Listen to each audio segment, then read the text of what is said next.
What is going on, everyone, and welcome back to the greatest podcast in the world, shooting the shit uncensored, and you know who this is. This is the truth, the dad bod god, the bald, the beard, and the bloody beautiful Piers Austin. And tonight, man, we got a special one for all you guys. We got MMA fighter, the drop bear, Danielle Curtis in the house, and I'm excited to have on the drop bear, man, because I tell you what, I got to call her first pro MMA fight, her last or most recent fight.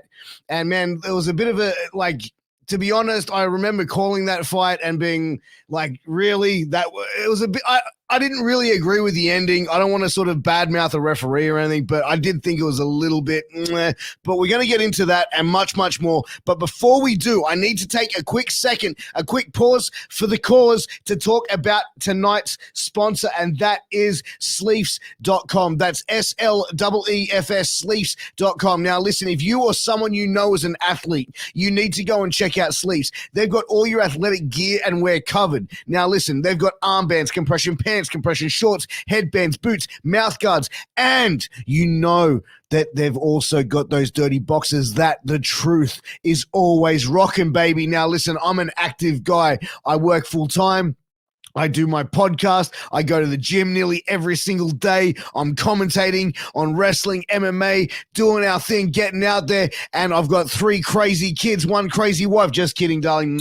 But seriously, the one thing that keeps me dry and fresh and feeling good is my dirty boxes. Now, you guys, you need to go and check out dirty boxes. These are the most comfortable boxes that you will find. They will stay dry. They stay fresh. And they've got funky designs on the front that keeps Mrs. Austin giggling on what's on the front of the boxes instead of what's inside them. So go and check out Sleeps.com. Check out those dirty boxes. Use that promo code MWAPOD to get a 10% discount on your final purchase.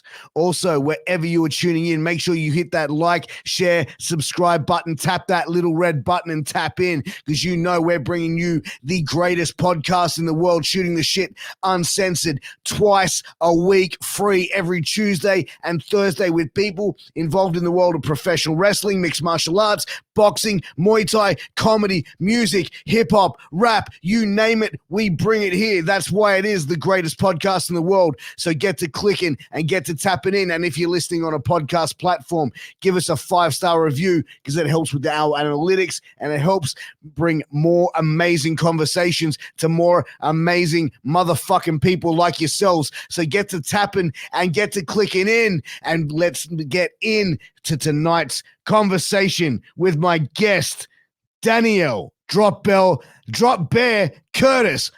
Boom!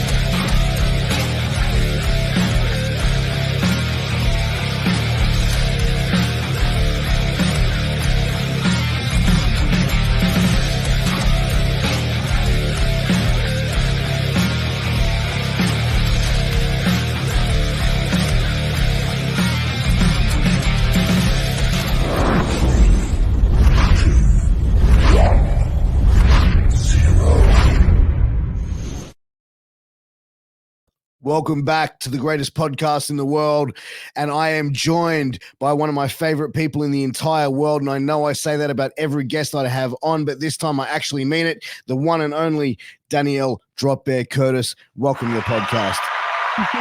Thank you so much for having me. I'm so excited to be here. Hey, I'm excited to have you on. And you know what, like, as I sort of started saying in the intro, like, about that last fight, like, I really, like, I think, like, we'll get into it straight away. Yeah. Like, yeah, go for it. like, man, my heart broke for you, honestly. Like, it really did. Like, I'm sitting there and I'm calling this fight, and like, I couldn't even hold back like how I really felt, to be honest. I was like, you got to be kidding me, is I think what my reaction was. Like, I was I like, think it this was is both our reactions. yeah, because like even the playback, and I was like, look, I'm not trying to like shit on the referee. You know what I mean? I was like, look, unfortunately, he saw something that obviously that I'd missed. But like to me, it looked like you were completely in control. It didn't look like you tapped. It didn't look like that you were out in any way. Let me ask Definitely you. didn't tap and definitely wasn't out, but it is what it is. Unfortunately, I can't do anything about it. So yeah. I feel like there must be some way like with like governing bodies and everything where fighters can go and appeal a decision or like have something Yeah. rewatched and at least be like a no contest or something because it's like that's still on someone's record. Yeah, I mean, you can get things appealed and you can get them reviewed, but even if they generally with most bodies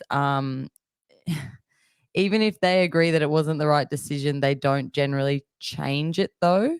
They'll just say, "Yep, that probably wasn't the right call to have made." But that's usually how it goes. At the end of the day, there was a lot of other things for me like going on to even step into the cage that night. So there was a hell of a lot of things and a lot of adversity for me just to get in there. That was a pretty sour way, I guess, to end a fight that I was really looking forward to. Just because, when I get stopped like that, I don't know, I'd rather be knocked out or go out cold or whatever, because then, no one can say anything about it. There's no controversy or anything like that. And I know win, lose, or draw, you don't want to win that way. You don't want to lose that way. Like it's not good for anyone. Like Yeah, that wouldn't have been good for Far either. Like for her sort of being like, I don't know. I just feel like it was a bit of an awkward way to go. And for me, it was like she'd only been on me for like not even 2 seconds when he stopped it. And like in my mind, I was going like hand behind. And I was like, okay, I can feel her hands are quite far back. What I'm going to do, I knew I only had like maybe a minute or so left of the round. I was like, I'm going to go to my like chin to shoulder defense, which means I've got to bring my hands down to bring my mm, shoulders, my chin to my shoulder. Um, and as I've brought them down, it's like, and I also sort of like close my eyes for a second to get my chin down. It is what it is. And the ref just immediately jumped in and stopped it. And like I've seen him coming at the last second. And if you actually rewatch it and slow it down, you'll see like I see him coming at the last second. I go to start like trying to punch to be like, yeah, don't you dare stop. But unfortunately, he stopped it, and like as you would have seen on the replay, I'm like, as soon as he's putting his hand in, I'm like, "What are you doing?" And I yeah, audibly say, like, "What are you doing?" Because obviously, like a little bit different when you're an amateur, like it's understandable. You may not be experienced enough yet, and you don't want to get hurt and all that kind of stuff. Totally get it. A little bit different when you're a professional, though. Like you're meant to give a professional fighter like every chance to fight out of everything. Like they are experienced, they are at the professional level, this is on their record. Most mm, of the time your pay is potentially cut in half if you don't win. yeah, Like there's a lot of things on the line. It was also a title fight. Like it wasn't just, there was a lot. And so I guess it was I guess it's probably, to me, it's one of the worst ways to lose because, you know, um, things are sort of up in the air and it's just not a good way to end something. But at the end of the day, all credit to Far. Like she did phenomenal. And yeah, for you sure. know, like like I did go into the fight injured, and that was my choice. And Mm, like I take nothing away from her because she did an amazing job, and I know her team game plan really, really well. And she actually got me to do something I wasn't planning on doing. And you can tell that I like halfway she she kicked me and then stepped back and got me to kick her, which I actually hadn't planned on kicking at all. Yeah, right. She drew that out of me and then grabbed my kick, and then I was like, well done, guys. That was awesome." And I mean, like, that's the cool thing about when you start getting to that higher level too, like 100%, you, yeah, because it, 100%. yeah, like Like I watched it back and I'm like, yeah, that was cool. like my reaction like was nothing against like Far at all. Like I thought she's an incredible fighter, incredible athlete. I feel like she, fought a great fight as well. And I feel like for me, I would have reacted the same way if it was the It was other the other way way around. around. Yeah, You know what I yeah, mean? yeah, Like that was just for me, I just saw it as an injustice, as like I didn't, you know what I mean? Not as like, you know yeah, what and I I mean, felt, as anything negative to her or anything like that. It oh, was just yeah, more of yeah. like the situation I looked at it, and that's where my reaction was from it, where it was like, fuck, really?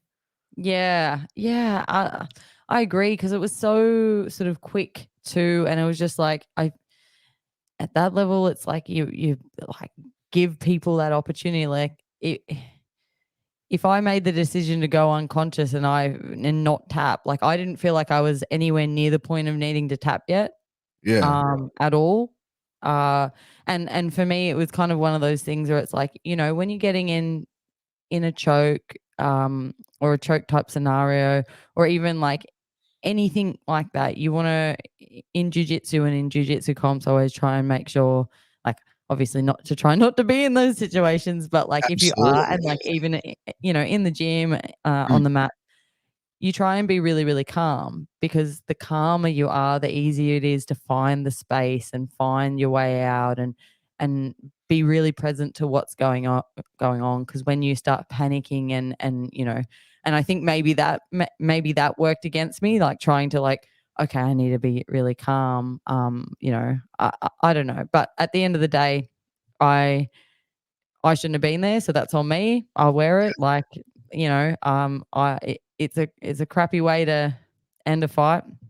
And also because I really wanted that fight, because I really felt like we could just put on this amazing show for yeah, everyone there, and just put, Australian women's MMA on the map. And I felt like I let everyone down in that because of that. But it was also kind of like, that's why I think that moment of it being sort of stopped like that, like that was tough, as I said, because yeah, it felt like I got that opportunity to fight taken away from me. But as I yeah. said, it was still an entertaining fight. I was on the wrong end of it, but credit, as I said, credit to Far. Like she did a great job. So, Hundred you know, percent. She fought a great fight, as you both did, on that night, and to the referee as well. He obviously saw something, when you went down to move your head, and thought you were out, and obviously was thinking about your safety at the end of the day. So it's like you know, yeah. like I said, just sucks at the end of the day. But I feel like at the end of the day, he's there to protect fighters from themselves as well. So And that's his job, and that's fine. I just wish that there yeah, was a little bit more time, because I actually had a chat with him after, because I am actually friends with that referee, because yeah, outside of fighting, I also commentate and I also officiate as well, so I know most people, but I've actually known that referee for,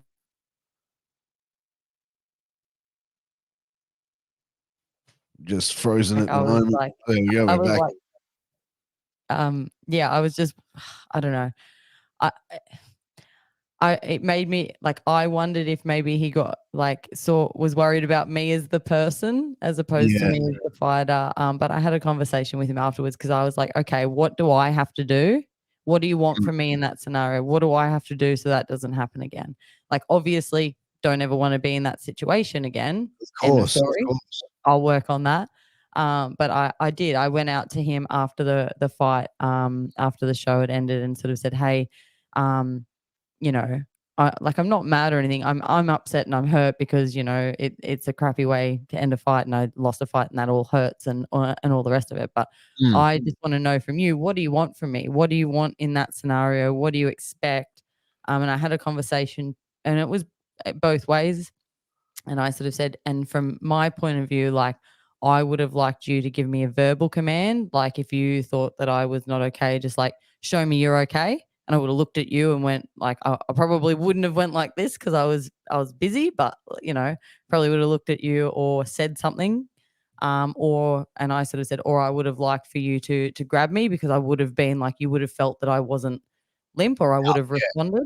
Mm. So we both had both ways, and he sort of said, "Look, if you could have moved more, or be punching, or doing something, or like maybe, you know, making really direct eye contact with me, but not like that's also hard because you might, people might think you've got like a vacant look in your eyes or whatever." He's like, I don't know, just showing me more, And at the end of the day, exactly what you said is exactly what I said. Is like, well, I know that you're just there to protect me, Yeah.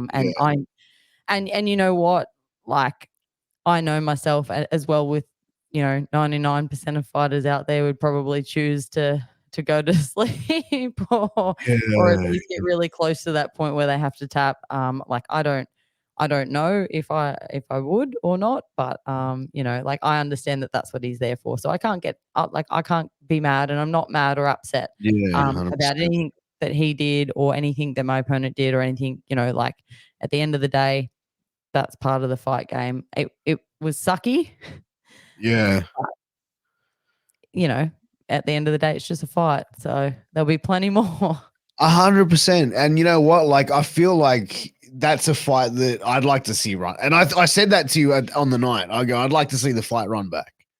Oh, I'd I would, like to see it I'd, one more yeah, I'd love to. I would absolutely love to run that one back. I don't know if I have to get another fight before then. I don't know if I have to win again before I can fight for the title again. I don't know if I can do another rematch straight away. But yeah, at the moment, haven't really thought about it too much because I'm just healing up some injuries and stuff. So, but then, yeah, I'll get back into it and hopefully maybe we can make that or make it down the track or, yeah.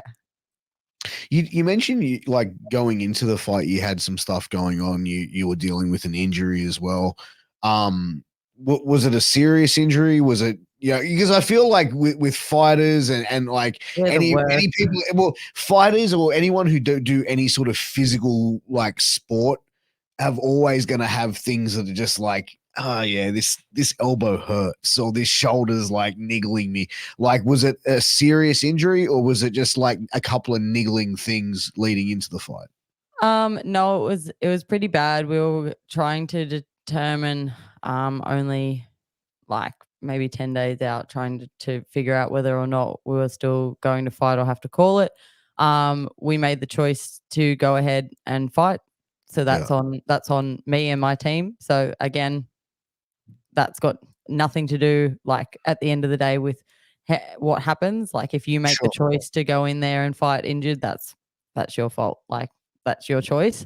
But I had also had, so there was that, and then I also kind of had a string of injuries that had been kind of accumulating through all the other camps. That I still had as well. Given that I like had so many fights, so many fights. I had 8 in just over a year and a half. So yeah, Wow. they were starting to stack up. So this is kind of the first break I've had since February last year. Like that's a lot of like fights in a year and a half to have. Like, do you feel Yeah. like you part of the reason like you got so many injuries was you didn't give your body enough time to heal in between fights or That's kind of hard to say because I didn't really take much damage in like any of my fights. So most of all my injuries came from in the gym, which is really difficult because when you're a girl and you're smaller, you're one of the smallest in the gym and you're a female, so even the boys your size have a strength advantage. So like, even though everyone is a good training partner, like, these things happen, and yeah, unfortunately, you're going to be one of the most injured out of the gym because you are the smallest. Like, it's an unfortunate thing. So, yeah, I mean, like, they're all accumulated through pretty much through training. Like, they were all happened in training. I didn't really have, other than obviously my nose being a little bit swollen after my the fight before the fight with Far, which was only like just under 4 weeks before that one. Wow. Yeah, so I fought twice in July. So I had my last AMI fight for a title. Actually, I had 3 title fights in a row. So I think March and then 2 in July. So yeah. Whoa. Yeah, so one That's was my great. last AMI title fight, and then just under 4 weeks, and then the pro debut. Yeah. So it's been a Was crazy it schedule. was it the same weight division that you were competing at, like in That between? that one was, and that's the first time in that year and a half or just over a year and a half that I fought at the same weight division 2 fights in a row. I've been jumping up and down for those 8 fights other than those last 2, anywhere from 66 to 56. So Yeah, right. been Because wild. like the match with Far, that was flyweight, I believe. 56.7, 50s, yeah, yeah. flyweight. So like how do you find going between the two weight classes? Like, is there one that you feel more comfortable like Oh, in? I was jumping between 3, and then I was having catchweight fights as well. So I was going 65.8, so pretty much 66, 61, 66, 61, 59, 61, 56, and then So 56 you're again. going like like from like basically Yeah, from featherweight to no, bantamweight to flyweight, yeah, and then and back catchweights up in and between. down. Yeah, so, yeah, well, that's how I actually so those are all different weight divisions. So I actually have titles and held titles in all 3 of those weight divisions. So 66, 61, and 56. So the first one was, I don't know if you can see just there's a gold medal. So that was my Yeah, yeah. world title over at Gamma, and that was at featherweight. And then I won the bantamweight title on Storm Damage. That's a Massa belt. And then I went and fought at flyweight and won the flyweight, the Diamondback belt. So um, that's it's difficult. I'm not going to lie. Like Yeah. jumping up and down weight divisions is hard, and like fighting is hard though. So Of equally course, of hard, I course. guess. But Yeah. um, it's one thing if you're just sort of going down or you're just coming up, but I was going up, down, up, down, up, down, up, down, which means a lot of added stress, a lot of added pressure, but also a lot of added like mental capacity, a lot of extra stuff you've got to do to try and put size back on, but not get fat and it be usable and still be fast and still be, strong, flexible, mobile, like still be able to do everything. And then same with cutting back down. And then it's also not like I was doing that over a 3-year period. Like I won titles in 3 weight divisions in, you know, a, like 15 months. That's So see that's like some crazy level shit to do. Like even like I'm pretty high, certain I'm high, the first person to have ever done it. yeah, like but even like high level world, UFC fighters wouldn't do that. Like that's crazy. Like was there any fear for like from you like for health reasons? Was there any fear for your health in between that time of like going up and down that weight? Because like 10 kilos, people would go, oh, it's not that much within a year and a That's half, but it's huge. like that's huge. Yeah, like that's massive. Like was there any fear for your health in that time? Oh, yeah, but cutting weight in general, I fear for my long-term health, a little bit in the background anyway, but Of I guess a course. lot of that was all alleviated because I work with a really good team. So obviously, like, I have a strength and conditioning coach to help me in terms of maintaining and putting on size and muscle and strength and making sure that I can at least if I know that I'm gonna be smaller, that I can still be strong and I can still Yeah. create, you know, um, I can still deal with the size difference if there is one. But the main thing in that whole up and down weight divisions and just in general my performance and stuff is definitely my dietitian. So I work with Ryan. He's the dojo dietitian. He's one of the guys as part of the fight dietitian team. That Yeah. do all the UFC fighters. Yeah. Yeah. Is that So like the Mike Dolce guys? No, Dolce slightly different, but Okay. same kind of thing. So the fight dietitian is Geordie Sullivan. That he works with like Izzy and Volk and like Leon Edwards and all of those guys, and pretty much any most combat athletes on this side of the world. So his team, like they've got a team of a couple of dietitians. So Ryan is one of them. So I work with him and obviously work very closely with him because jumping up and down weight divisions is very difficult. And especially given that in MMA, the difference between weight divisions are basically like the minimum is kind of 5 kilos. They're huge jumps. And I guess regular people don't think 5 kilos is a lot, but it is when you're at peak condition. And especially like if you think of the fact that those 3 titles is a 10-kilo weight range, and that's only 3 divisions in MMA, but in like boxing and kickboxing and Muay Thai, that's like 5 or 6. So like 100%. that's a lot. We talk about triple champs in boxing, but that's still like one jump. That's still not even a double champ in MMA. So it's a big deal. And that's a lot of percentage of your body mass. But yeah, back to the original question around health. Like I said, my dietitian was key in all of that.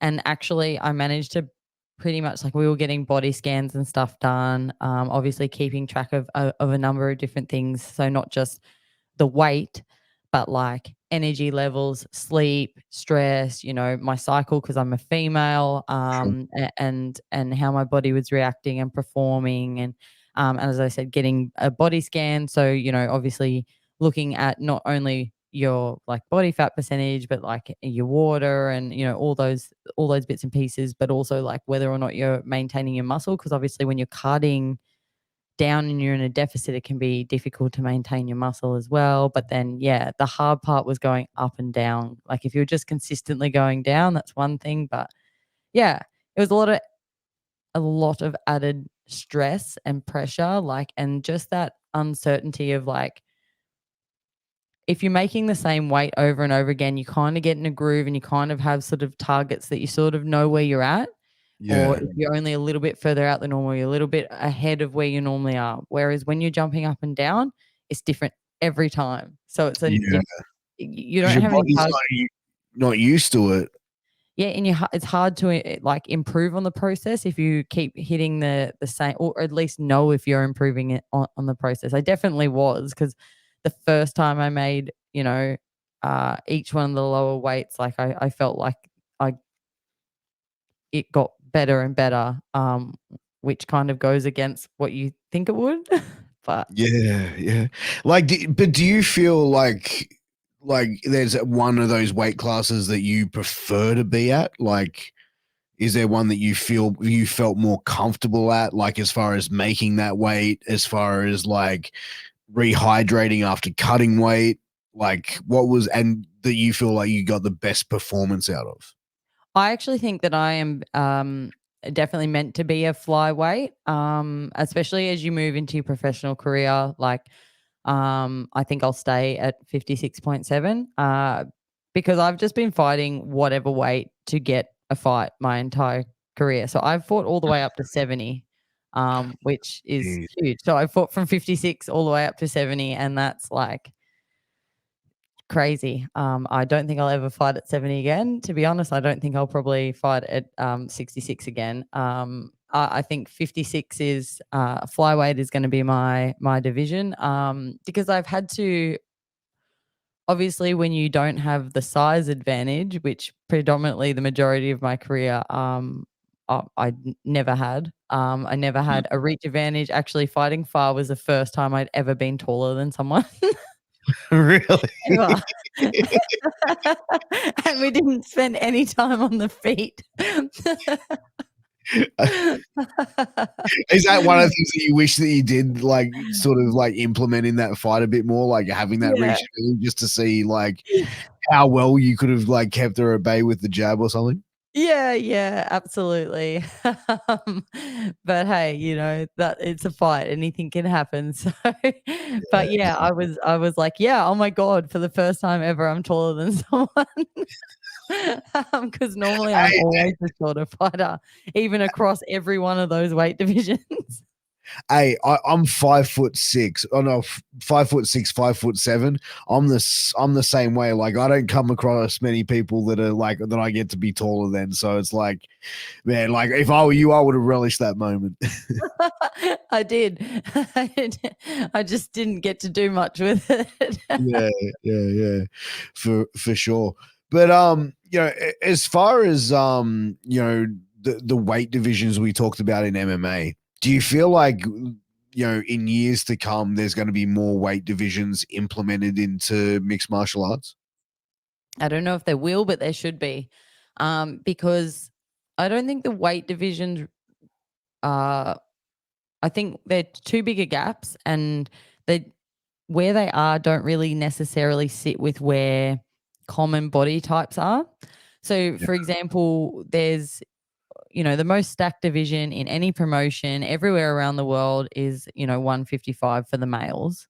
yeah, And then there's a whole portion of them that constantly float between 155 and 170, and they're always too small for 170, but they kill themselves to make 155. So they're always that, like, they can get to like the top 5, but they'll never be champ because they just like they people go, it's only a 7 kilo difference, but it's that's like that huge. 7 kilos is like, because you got to think like even like for like a 155er, right, at 70 kilos, people would think, oh yeah, that's maybe someone 5'7", 5'8". Nah, that's like someone 6'1", 6'2" now. Like a prime physical condition athlete at 155 is going to be able to be about 6'1". Like But even 70 once, kilos is 10% of their mass, of their body mass. If you're talking 70 100%. kilos and 7 and set like an additional 7 kilos, that is 10% of their body mass. Like, that's huge. And that's Mm, what I don't think people understand, because they're already at peak condition. Like, you can't, like, you look at these people when they weigh in and stuff, like, you can't shave much more off them, or like you can't really build them anymore. Like, they're already peak mm, condition if they sit in between those weight divisions. Like, and the difference is you go, oh, okay, but they walk around at, if we say 77 is the next division, you got 70 or 77 kilos. If they walk around at peak condition at 75, they go, oh, it's only 2 kilos. Yeah. But you got people cutting from like 85, 90 to make 77. So mm. you can't let them do that. They're gonna be too small. Do you think they should be put new like weight divisions in every 10 pounds? Well, I mean, 10 pounds is what they do at the lower end already, and 10 pounds is too big for the because the smaller the humans are, like, again, the difference between um, like 56 and 61, that's still a big jump. Like, again, that's Yeah, another 5 kilos. We're still talking similar amount of body mass because they're smaller humans. And then it's the same when you go from like straw to fly. Like, you're yeah, talking 51 to 56, and that's like, five again, kilos. Yeah, 5 kilos when you only weigh 50 kilos. Like, again, that's yeah, still yeah. 10% body mass. Like, that's So still you'd huge. like because you'd have to have it almost like every like maybe 5 pounds. Yeah, I think, like, I honestly feel We're just frozen there at the moment. We'll in be some back. of Oh, there you go. She's back. yeah, even just putting a couple more in here and there, Yeah, to begin with and see how they go. Like, I just don't understand why they don't have more in general, but yeah, I think it will solve your problems too if you have more weight divisions. Because the thing is, when you got the guys and girls that are like killing themselves to make one division or severely undersized for the next division, if you have another division, then you have all those athletes that naturally sit there. They will be better for like better fights because they'll be in better condition. But yeah, then also, it's not this thing of you have to choose being undersized and manhandled because there's a grappling element involved, and or like nearly dying on the scale and having a terrible performance because you feel crap. It's also then, okay, we give you the right weight division. If you choose to go in this one, the lower one, and you miss weight, 80% of your purse gone. Or like, I think it should be much harsher for missing weight. Like, as someone that has literally jumped around and I've fought everywhere from 70 to 56 and I have never missed weight. And I'm a female and I have, periods and stuff, and there is no excuse. No. But like, have you ever had someone like turn up and they've been heavy on the scale? I haven't had anyone miss weight against me. But I was in a pretty crappy situation, which is how I ended up fighting at 70 kilos when it wasn't meant to be 70 kilos. But they made the weight that the promotion had told them, but they didn't tell me. So I haven't had anyone miss weight against me, but against my teammates, yes. Against heaps of people I know at shows that I've been at, lots of people do it, and there are some people that do it, that don't mean to. There's a lot of people that don't mean to. Didn't plan it properly, didn't get a dietitian or someone to help them. But there are absolutely some people too that do it on purpose because there's little to no repercussion versus the rewards. Mm. Do you feel like there should be more of a harsher penalty where it could be like if you miss weight, like say 3 times in a row, then you face a X amount of time suspension? Yeah, absolutely. 100%. It's one of the only ways to cheat. Like, and it's part of your job. Like, that's like you have a job and you work 9 to 5, and that's like going, oh, I'll just turn up at 12. You would get fired. If you did that 100%. multiple days, like you did that one day, they'd be like, oh, well, why did you do that? And you would get a warning. Like, that's the thing. And the other reason why is, like, you look at the stats and sort of, it's like out of 100 fights where someone misses weight, the person who made weight wins twice. That's apparently the stats. Like, the person who missed weight wins 98 times out of 100, which is insane.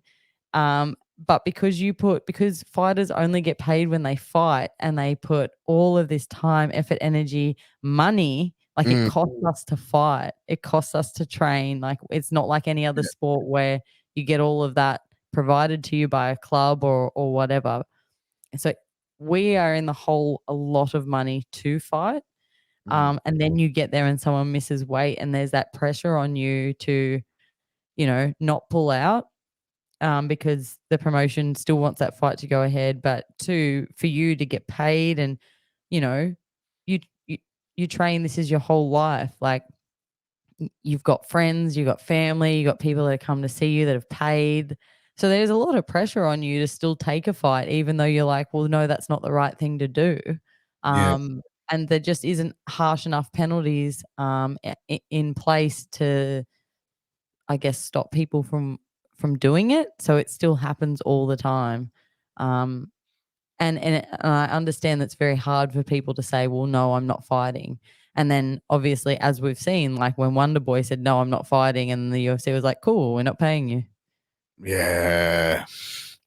I mean, that's kind of the thing. They still want the fight to go ahead, but it's like they're like, yeah. I mean, but I've seen the UFC fire people like that have been notorious for not cutting weight. Like, yeah, but it just depends who you are, though, because Charles Oliveira has missed weight more than most people in the UFC, and he never got fired, and he's been a champion. So, he even missed weight and had to relinquish his belt. Like, that's nepotism, though, and that's like in any sport and anything that's there. There's always going to be those times where certain people like that are just going to be, you get a pass.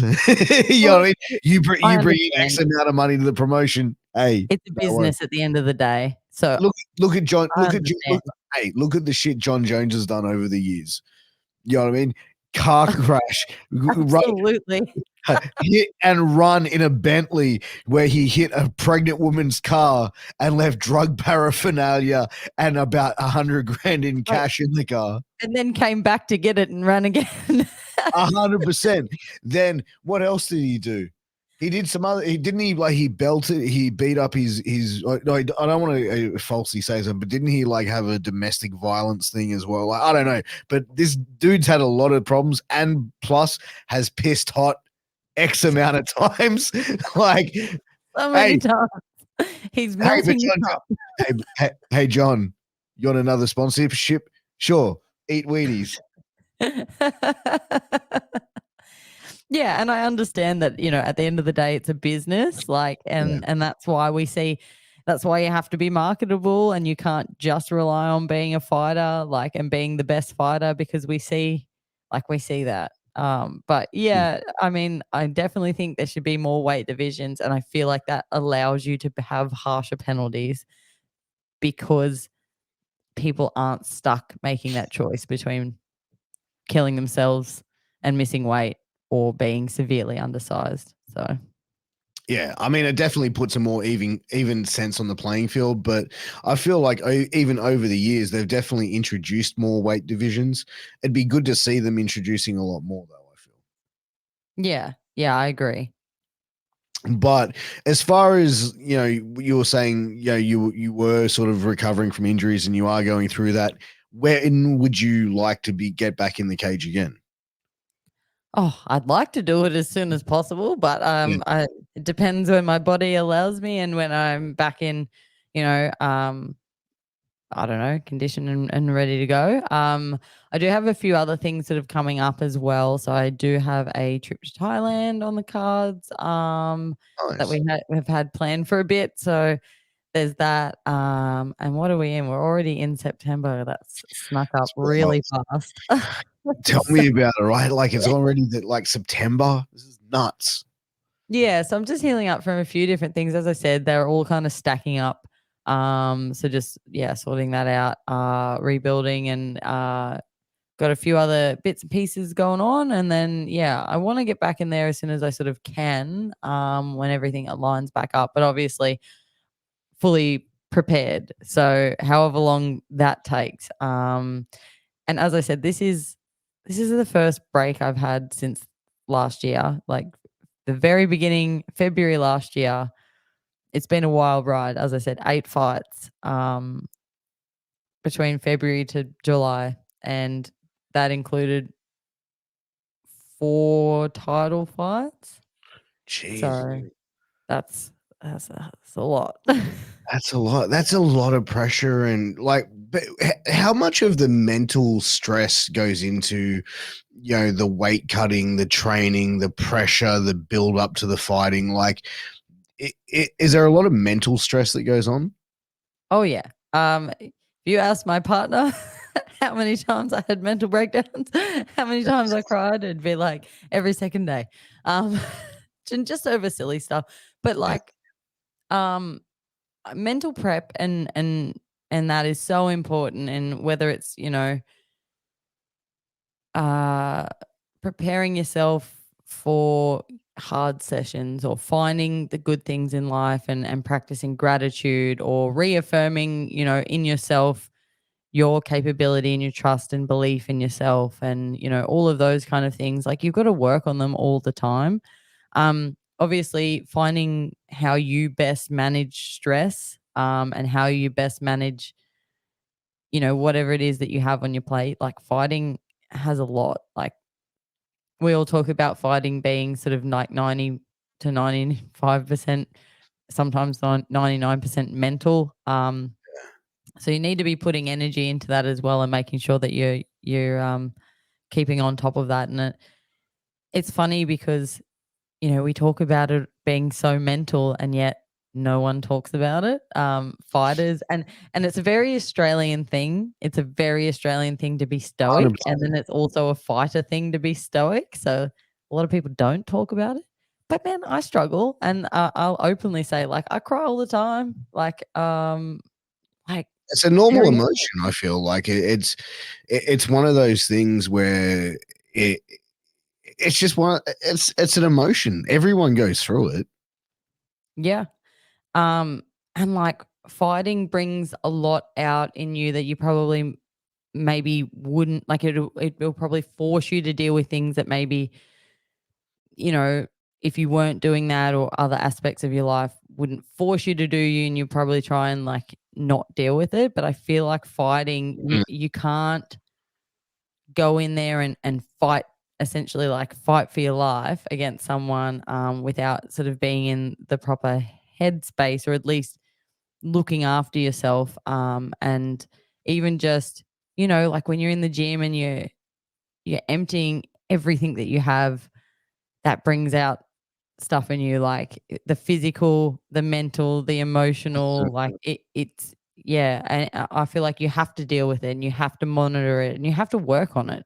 Like it's a really hard thing to do. Like everyone, we're all our own biggest critics. And we all suffer imposter syndrome and it's always something, am I good enough? Am I good enough to face this person or have this opportunity or fight for this title or, all of these things. And, we fight someone in the cage, but realistically, I think 99% of the time we're just fighting ourselves. Yeah. Yeah. But yeah, Because it's it's almost like really hard. sometimes it's like people get in there and it's like taking that punishment as like they're getting themselves beat up for it. You know what I mean? Yeah, yeah. Like I just that punishment of just putting yourself through it and just beating yourself up. And that could be the case for a lot of people in combat sports. yeah, I definitely feel like I know some people that have done that or have at some point with some fights maybe thought that way. And as I said, it's like mental health in general is something that's really, really important. Mm. But mental preparation, mental health, and like it's really important as a fighter because you can be the most talented athlete, fighter, have all the attributes, but if your mind's not there, like, and we've seen it, we see it at the top level. Yeah. There'll be people that are on paper and in previous performances incredible, and that you're like, they're going to run through this person, but they have an off day. Their mind gets to them, the nerves, the stress, something else going on in their life, and that's the thing too. Like we're all humans. We actually have lives outside of fighting, and they're, like fighters will still fight no matter what. And whether it's an injury, whether there's something going on in their life, whether, a loved one is sick or their dog just died or, their, their whole life can be imploding.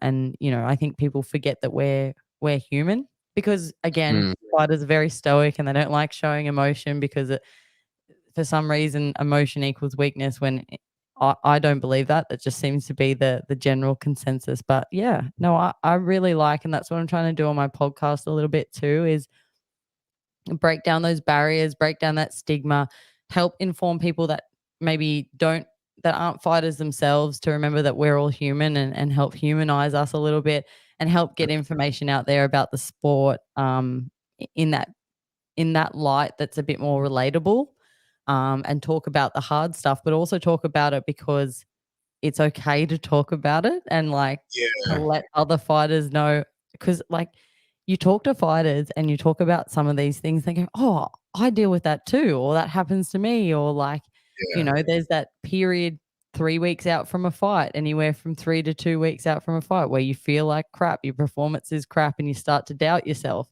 We all Yeah. go through it, but no one talks about it.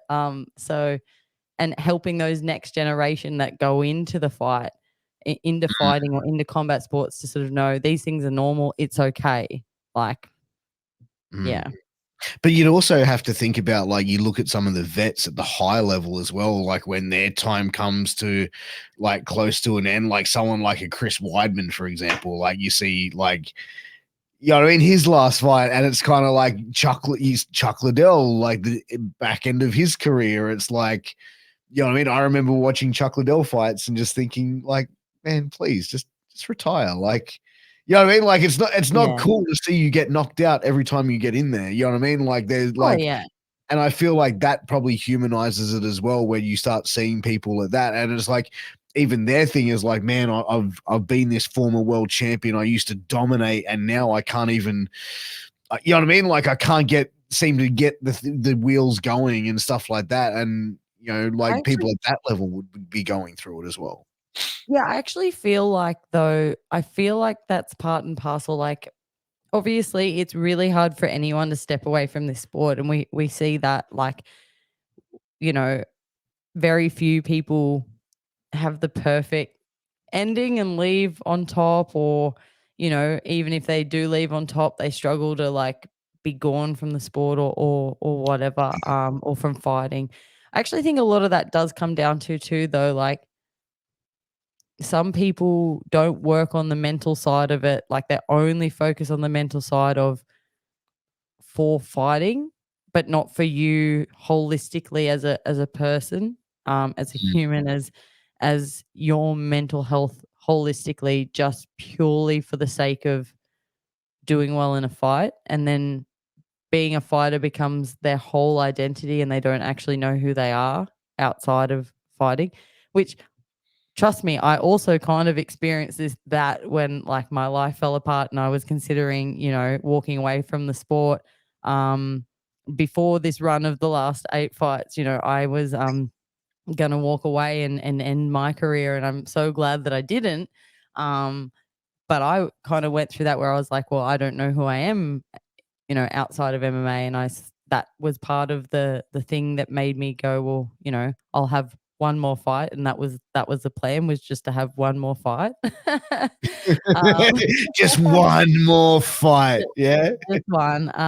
And yeah, and I think, yeah, that's what kind of pushed me to make sure that I was working on all of those things, and doing what I could, to know who I was as a person, not just a fighter. And that really made me think about like, well, what can I do to help other people? Because, you know, working on all those things all the time actually helps you know who you are, you know, separately from fighting. But I feel like it makes you better as a fighter because you don't have any other questions in your head. You can just be like, yeah, I know who I am, and I'm going to go in there and fight, and you're not worried about anything else. So, yeah, it's That, interesting.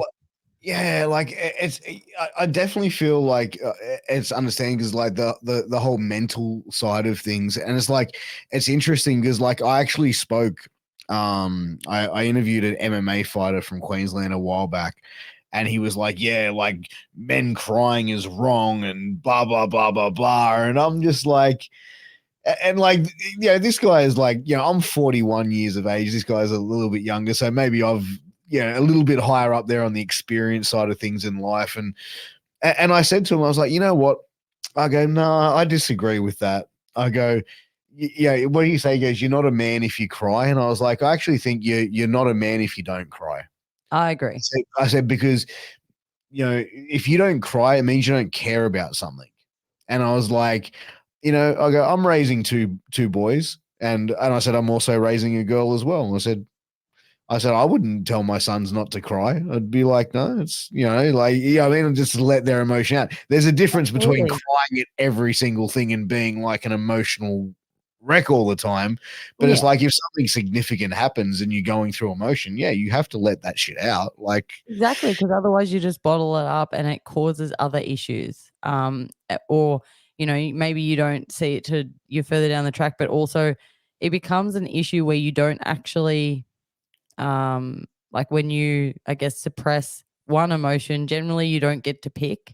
Generally, you can't just pick, oh, I'm just going to not feel this one emotion. It's like you switch off multiple, or you have issue expressing, you know, if you're suppressing sadness, you might also have issue or trouble showing happiness, or you may have issues somewhere else, mm, because of that, because you're like, well, no, I can't show emotion.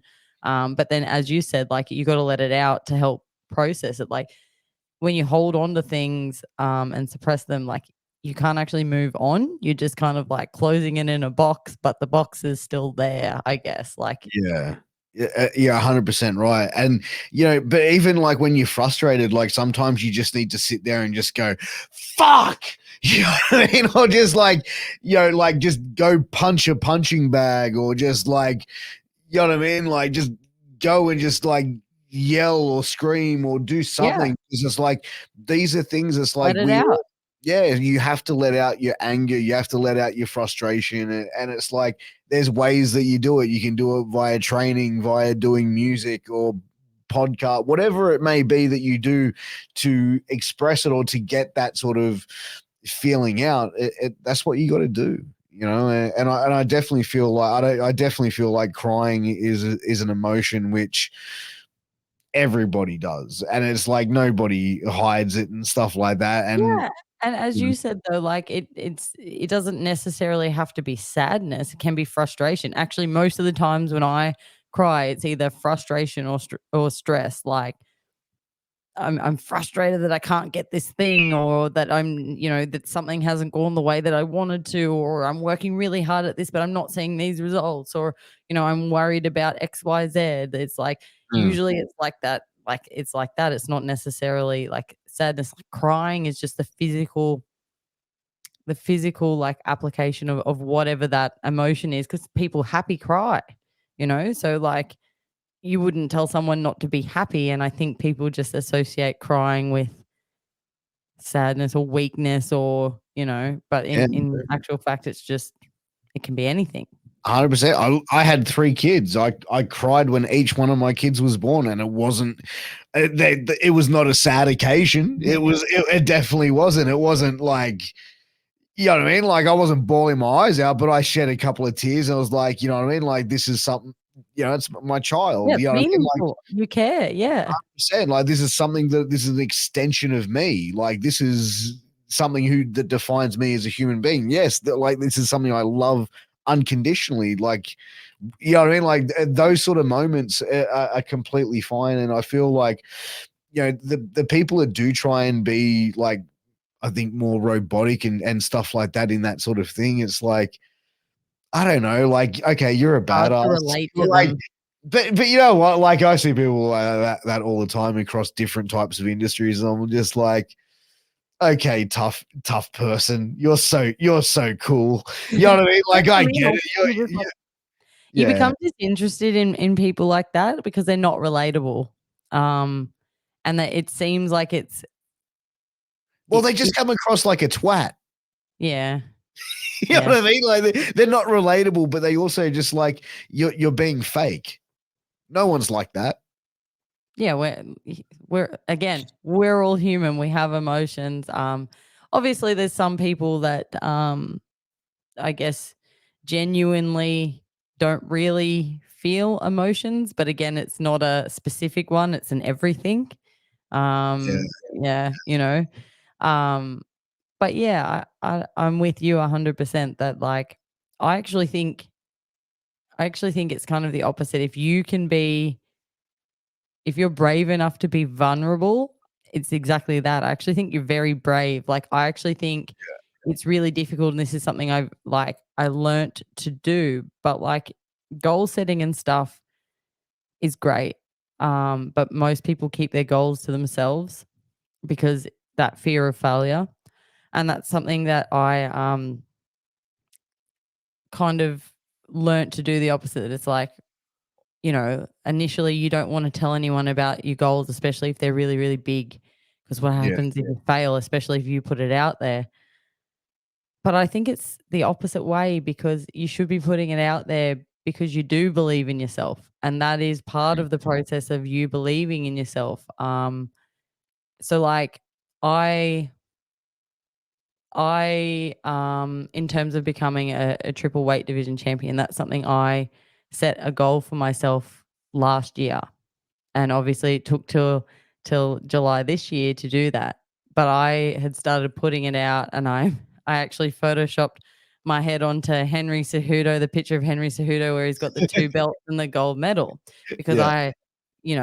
winning the gold medal at the Gamma World Championships, and then I was like, and then I want the other 2 to be belts, and I want to basically recreate that photo, but I want it to be all in MMA, and I want to be the first person that's ever done this in the sport and held all belts, like all 3 titles at the same time. And yeah, I set myself that goal, but I didn't just do it sort of behind the scenes. I sent it to my coaches when my coach was like, okay, so what's the plan? You know, what are we aiming for and whatever. I sent them that and I was like, this is what I want to do, you know, and I knew that even saying that sort of from the beginning, like there's so many points in time in that journey where any, you know, it could have went Yeah. wrong and I could have lost and that's it, you know. There's so many steps in that process to make that happen. Um, and it's something that's sort of not really, to the best of my knowledge, and I've spoken to a lot of people about this. I don't think I don't think it has been done in MMA before in the sport as a whole Wow. to win and hold 3 titles in 3 different weight divisions at the same time. Obviously, lots of people have done the well, I shouldn't say lots of people. There's been it's more common now that still not a lot of people that have done the 2 weight divisions. And there's a very small amount of people that over the course of their entire career have fought at 3 different weight divisions and won titles, but they've never done them all at the same time and held them all at the same time. Mm. So that was like, Especially within a short period of time, like within that's like what I under mean. a year and a half period. Yeah, well, I as I said too, like I held all of them, like as in like, yeah, short period of time, but like there were no other, like no one else fighting for them or like losing them or anything like Of that. So like course. I actually held them all and yeah.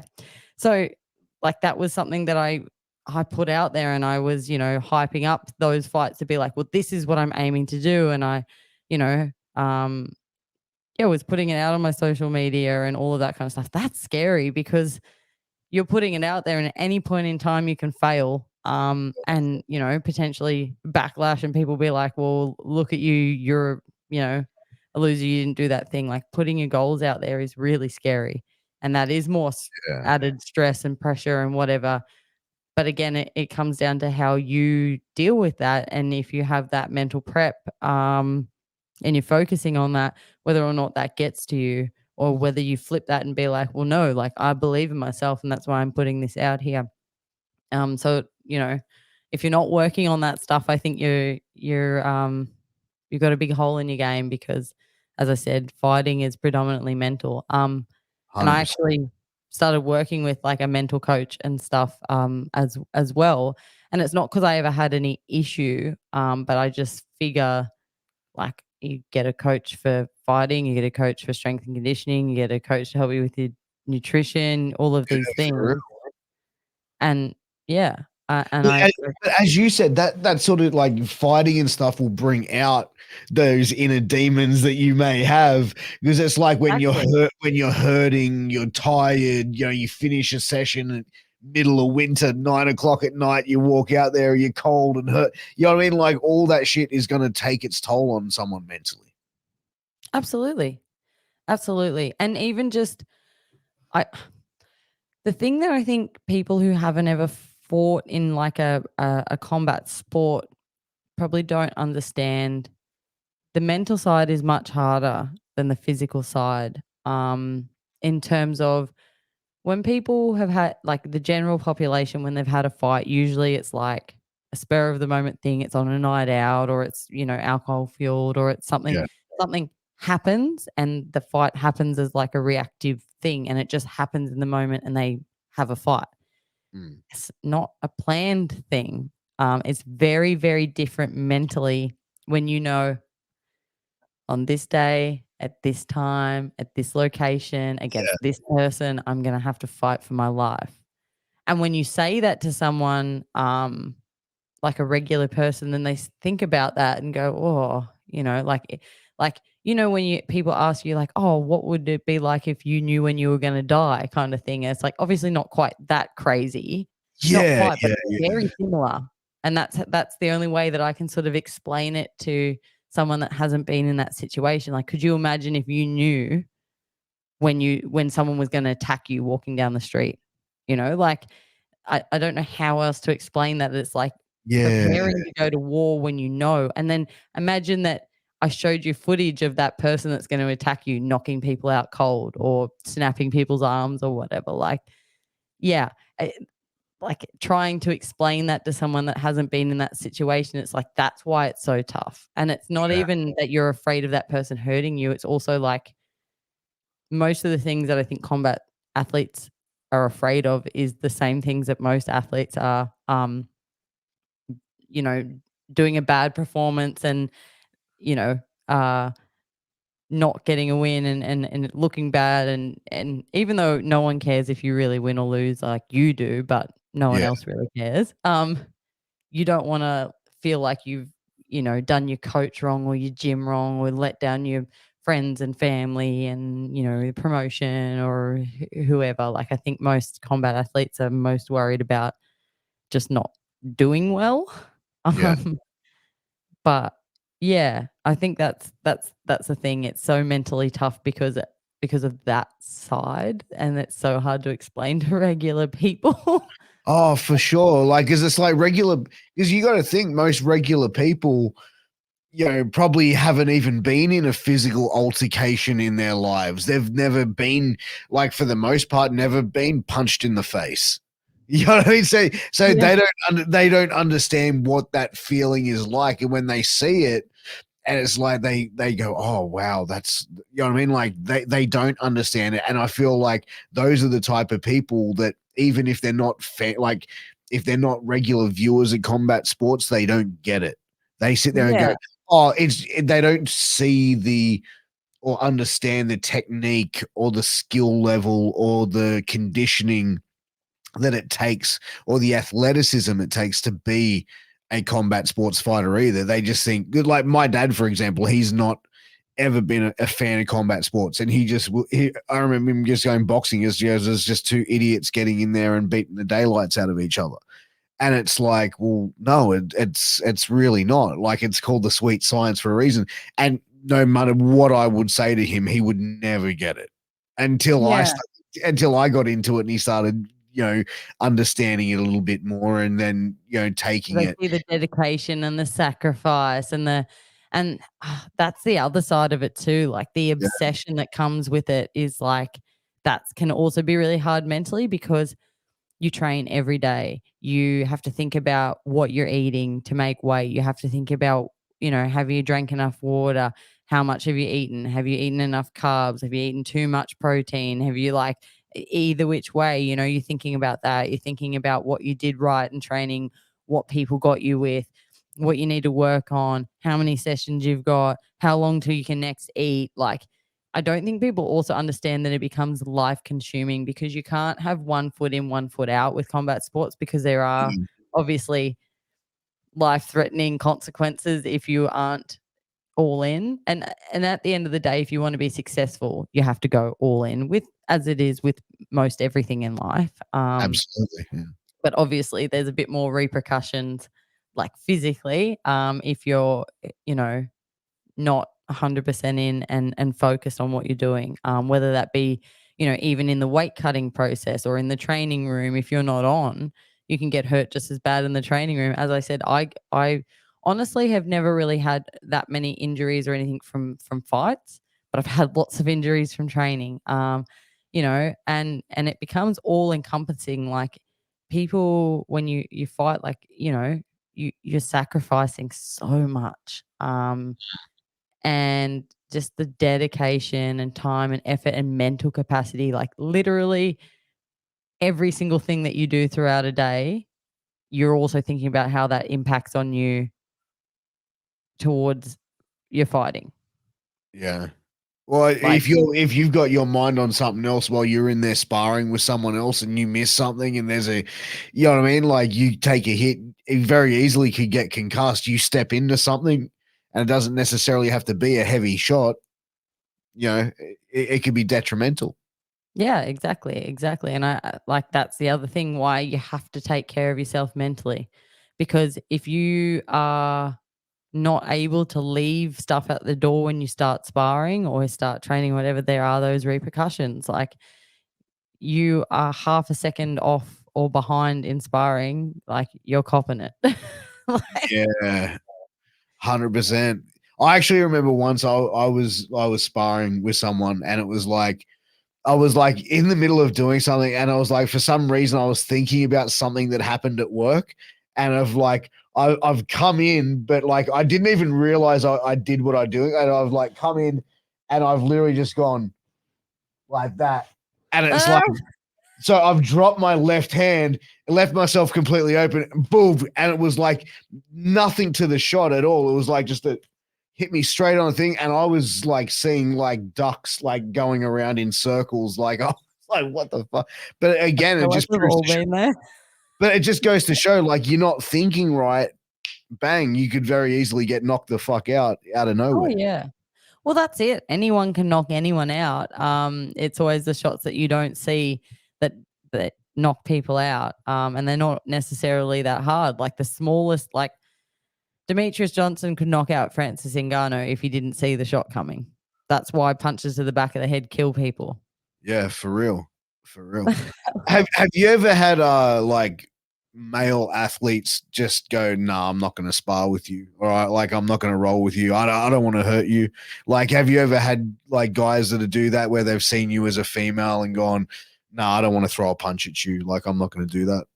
Only beginners. Yeah, Um, Not experienced people. Experienced people, no problem ever. A couple of people that yeah, a couple of guys and then a couple of guys that's happened with, and they're going to spar with me or whatever, and they would punch, but obviously punch like this far away from me, and I'm like, what are you doing? And they're beginners. yeah, Probably like the second time they're sparring kind of thing, like, I don't want to hurt you. I'm like, trust me, you're not going to hurt me. But also keep in mind, you actually are going to learn really bad habits. You're not going to learn anything if you don't try and hit me. And also, I'm not going to learn anything. So you're actually taking it away from me to be able to learn something in this lesson and in this sparring session, or even like, even if it was just a drill or whatever. If you yeah, don't actually aim for my face or my body or actually try and hit me, you don't need to hit hard. But I actually don't learn anything and you don't learn anything. So why bother? Like you may as well just go, I'm not going to spar you and go sit down and I'll go spar with someone else. yeah, for real. I try to reframe it rather than being like, oh, trust me, you're not going to hurt me, because it's not, because that's not going to change their mind. Their mind is like, oh, I've been brought up to never hit women. So Yeah, that's why I try to take it away from like, it's okay to hit me. I've told you you can hit me, and just be more like, you've come to a gym. This is the training. I'm here for the same training. yeah, If you don't do this, I'm not getting that training and neither are you. So why are we paying to be here? yeah, And I 100%. found that works better than being like, look, it's okay. And then some people are always like, well, why don't you just hit them and like hit them harder? Because I'm like, but if it's ingrained in them that it's like, I can't hit you because you're a woman, even if I hit you, like I just don't feel like that Then you're bullying them. changes anything. Then you're bullying them, knowing they're not going to hit you back. Like it's not Yeah. really. That's not a win for you in any way. No. And like at the end of the day, like I don't care about that. Like I'd be more likely to do that if someone come in and was like the opposite, that they were like, you get those people that come into a gym and they're looking for the smallest person in the gym on their first sparring session to like try and towel someone up so that they, look and feel good or whatever. And that's Yeah. where it's great being a girl that's small and experienced, because then you can help them realize that that's not the right attitude. Yeah, well, they learn pretty quick though, like because that's the thing. It's like, I feel like nearly every gym I've been at, I've seen like at least one of those type of people come into the gym where it's like like, oh, it's sparring time. Who can I pick apart here? You know what I mean? And it's like they don't want to go in there and to be honest, like whenever I was going to spar with someone, I always looked at the killers or the people that were way better than me, because it's like, man, I'm going to learn better by sparring with them than I'm going to 100%. spar with the guy who's here for on his second like thing that But the hasn't thing even is, it's never they'll even look set a after you number. more. The scariest people in the gym are the newbies, because For they real. injure you the most, and they they don't know how to control themselves yet. Like, even if there's someone like a million times better than you, like they've been training for years and you're a beginner, going with them is much better because they obviously you can learn things, but they can control themselves. Yeah. And they've been in the situation before where they're not going to go like, have you in an armbar, you tap out and they go, oh, but, you know, and Yeah, they're about to win a UFC fight or some shit. You know? Exactly. But as you said, those kind of people, either they learn really quickly and they pull their head in and then they're great. Or they don't last long. Like, Yeah, they basically get told, yeah, we're not, this place ain't for you. well, a lot of the time they don't even need to get told. Generally, people like that have a big ego, and as soon as it doesn't go their way and they realize how hard the sport is and that, because people for some reason think that, it's a natural thing that it's like, oh, I'd be really good at fighting. Yeah. And I don't understand it because when you look at combat athletes, if you look at the top level athletes in every type of sport, combat athletes, and I would say specifically MMA, but like combat athletes in general, are the greatest athletes in existence. Because if you look at Yeah. MMA, you have to be everything. You have to be fit, you have to be fast, but you have to be strong, but you have to be mobile, but you also have to have like a high fight IQ. You have to be explosive, but yet you also have to have a big gas tank. You have to be able to go consistently. You have to have both an aerobic gas tank and an anaerobic gas tank because you're also doing like muscular endurance for like grappling and stuff. Like you literally have to have everything. It's not Yeah. like it's not like swimmers that all have a certain body type, all the successful ones, or runners that generally all have similar attributes, or basketballers that are all tall and lanky, or, like you literally have to be everything. And then you've got those people at the top level that are the greatest athletes that you've ever seen, and they dedicate every second of their life to this. And Joe Bloggs, who rolled off the couch, thinks that he can walk into a gym and be like, "Oh yeah, so how long till you can get me a fight?" Or watch a fight and be like, "Oh, give me 6 months and I could beat Conor McGregor." And you're like, "What?" You Yeah. don't hear people say that about any other regular sport. Like, people don't say, "Give me 6 months and I could beat Roger Federer," or "Give me 6 months and I could beat Usain Bolt." Bro, you ain't beaten either of them. It's ridiculous in the fact that like that people even have that thoughts that mindset, but it even comes down to, I feel like people that are untrained are so willing to get into a physical altercation. And you see like people that like those people when they've had like a few drinks and they get that like the big man syndrome kicks in, and like you see that side of people come out. They're so willing to get into a fight against someone that they do not know anything about, that they do not know any history about, and they're willing to get like I had a thing that happened at a show. I was ring announcing a wrestling show just before COVID, and there was an interaction between this couple and one of our photographers. And I've gone out there at the end of the show to sort of, cool it all down. Hey guys, blah, blah, blah. Thanks for coming. Yep. And the dad, the husband there, turned around and started getting like in my face going, how about you and me fight outside, champ? Like, blah, blah, blah. And I'm like, I'm looking past him. I go, 1 sec. I go, are they your kids? Yeah, what about it? Don't look at my kid. I'm just like, you don't know who we don't know each other, but you want to fight me in front of your children. Yeah. And I went, Wow. I just went, you're a fucking lunatic. And like, I didn't actually say that. I went, huh? I go, you want to do this outside? And he goes, yeah. I go, okay, cool. I'll be right back. And I went backstage and I told the promoter, I'm going to hang back here. This idiot wants to fight me in front of his kids. I ain't doing this. Yeah. Like, no. Like, no way in the world. Like, I felt pretty confident, but I'm like, It's still. so funny now too, because like now, like maybe like 10, 15 years ago, yes, there was only really certain people that fought, and they were had a very stereotypical look. Like you could tell a boxer walking down the street, or you could tell, Yeah. a Muay Thai guy. These days, especially with like jiu-jitsu and MMA and everything, just a new wave of people and athletes and combat athletes, like you can't tell anyone. When you got people like Ben Askren, who just looks like a regular dad bod guy, like walking down the street, and you're like, no, that guy could kill you. Like, Yeah. there's so many people that you would have no clue. So like, why? I don't know.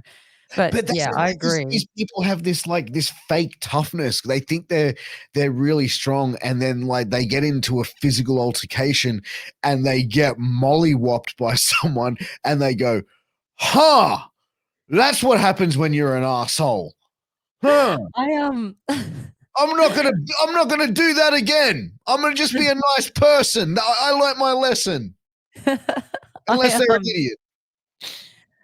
I've never been in a fight outside of organized fighting Yeah, any time in my life. That does not mean that there hasn't been people that have tried to start fights with me. of That course. has absolutely happened.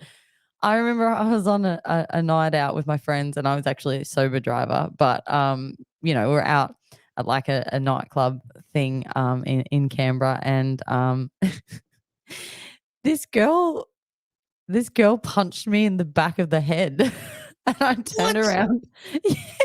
I don't know. She was trying to start a fight, obviously. But she punched me in the back of the head, and I turned around and looked at her, and I just laughed at her. And she just and obviously that was not the response that she was looking for, and it Yeah. was not the response that she expected.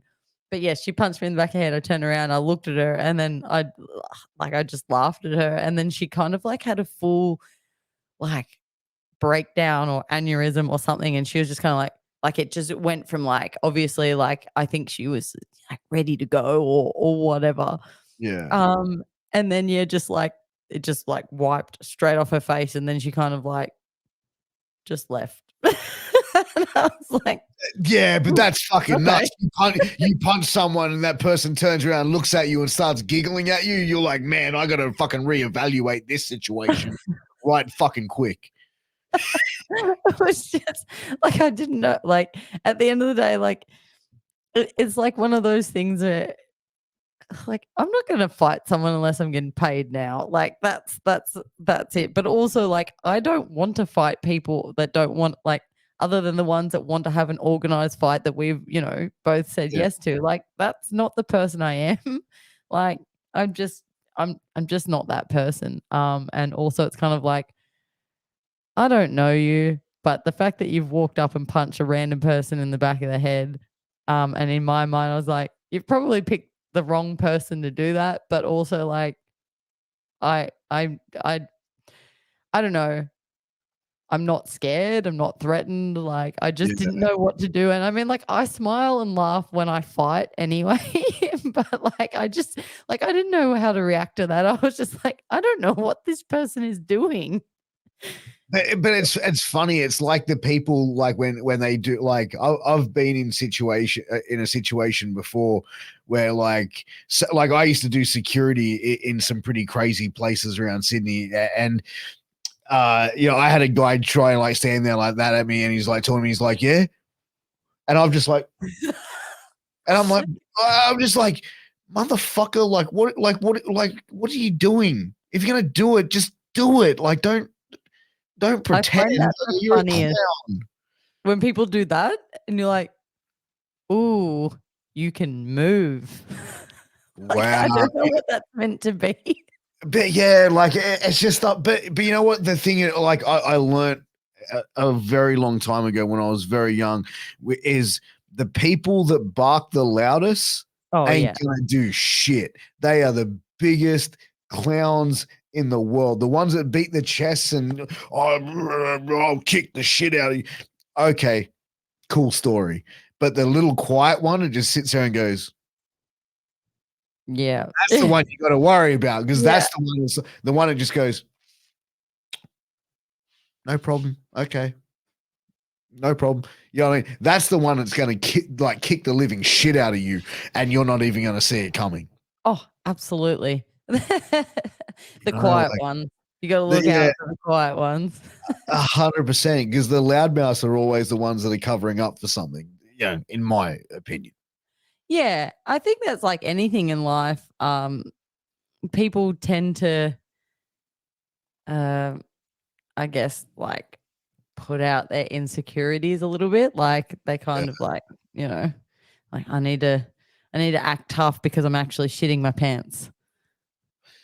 Yeah, I mean that it's putting out that kind of energy that because they're scared or they're worried about a certain situation, which comes down to the fight or flight mode. Really, it's like, well, that's their way of, well, not really fighting, because it's like if you're going to do that, you just start swinging, really. But like, I mean, you wouldn't like try and talk it up, but it's like the bark is trying to scare away the prey. You know what I mean? Yeah. No, I completely agree. Yeah, it's definitely wild. But man, like looking at the time, we've been going for nearly an hour and 30 minutes. Like this podcast has just absolutely flown 100%. I feel like you and I could probably talk for like another couple of hours on this. Probably.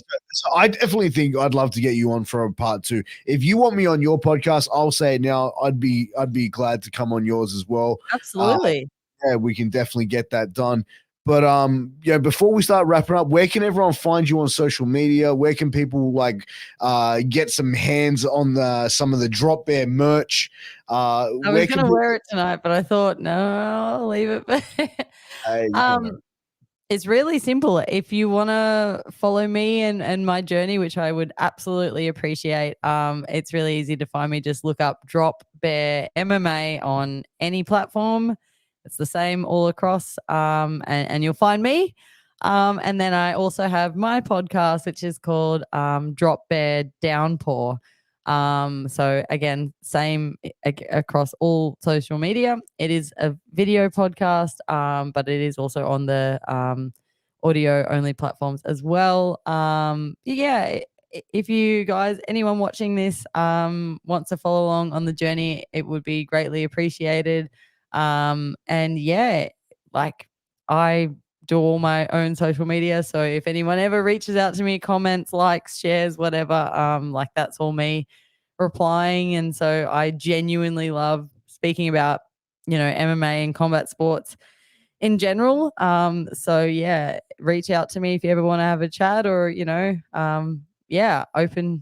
open to anything really. But yeah, that's my whole life outside of fighting. I also commentate, I officiate, I'm on the industry advisory group giving some feedback to Combat Sports Authority. Like fighting is combat sports is my whole life. So yeah, if you want to follow along part of the journey, I try to share a lot with everyone so they can sort of see what it's like on the other side. So yeah, and I will definitely have you on my podcast very, very soon.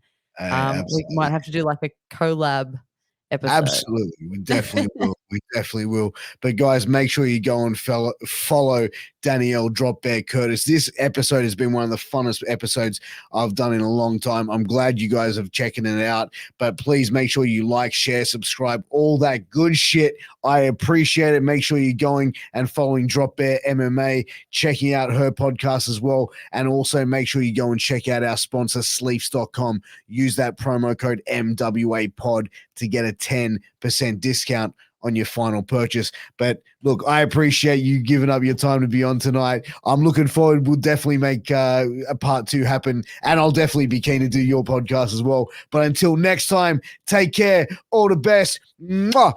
Peace.